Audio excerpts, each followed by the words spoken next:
the new definition of where the Stingray has evolved to encompasses the total vehicle, not only the way it looks, the sculpture, but the technology, the quality, and the performance that it delivers. In going after a new look for the overall car, we wanted to get into a new form of vocabulary, a new sense of sculpture, something that we haven't seen before on any other Corvette. We really weren't limited by any manufacturing process within the shape that we put on the car. I would say a lot of the drama and the sculpture that you see was carefully honed and tuned in the wind tunnel, and that was getting that look to fit over the new architecture was important. So one thing we had to do a new design that everybody was appealing, but we had to use better materials. So the big thing that we pushed for was, if it was aluminum, it is real aluminum. If it is carbon fibre, it's real carbon fibre. We're using really good quality leather. We're wrapping every level. We're putting live stitching. So the big thing was we really had to make it look like what it was, no fake. We could not do anything fake in this car. We've made a major improvement in the seats for the Corvette, and we're actually doing two different seats now. There's two seats available, a GT seat, which is like this great all-around sports car seat, and then a track seat, which is a very aggressive, very hardcore performance seats. So they're both lightweight, thin shell designs, very aggressive, very supportive. Every single component on the car has been redesigned with the exception of two. There's an air filter that's carryover, and there's a roof latch that's carryover.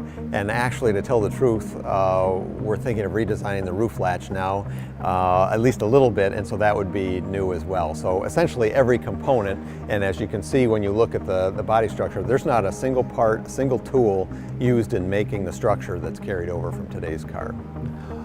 This for us in design, this car was all about looking forward, and that we really wanted to break some tradition in that we wanted this to be as new a statement as possible, and in doing so, we came up with a new shape for the tail lamp. It's still dual element, which you could argue, that for us is the formula for Corvette, but it's a very modern, contemporary dual element that leverages indirect LED lighting. So we're leveraging our latest technology with it, but we really felt for the customer it would be important for them to have this lit signature that was very identifiable at night.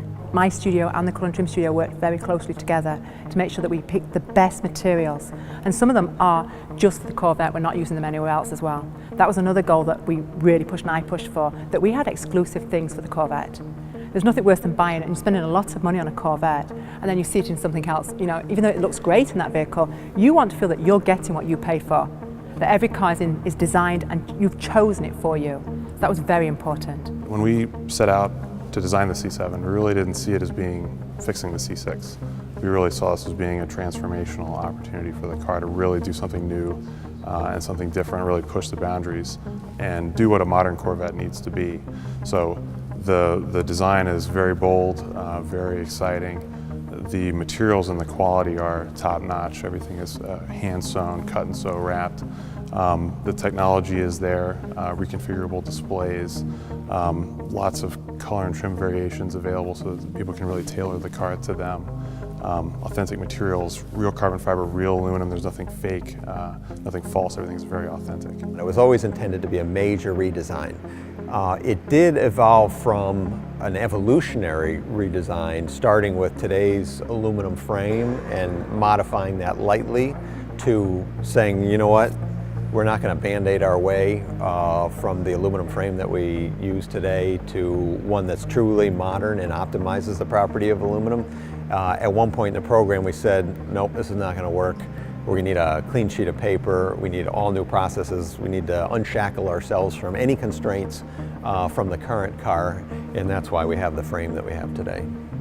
As a designer, it's always been my goal to create more than a beautiful shaped machine, because if you think of the successful and the wonderful cars the Corvettes have been done over history, they're more than just machines. There's a quality about them that is very special and unique and individual in their personalities. I think that's why they remain so popular over time.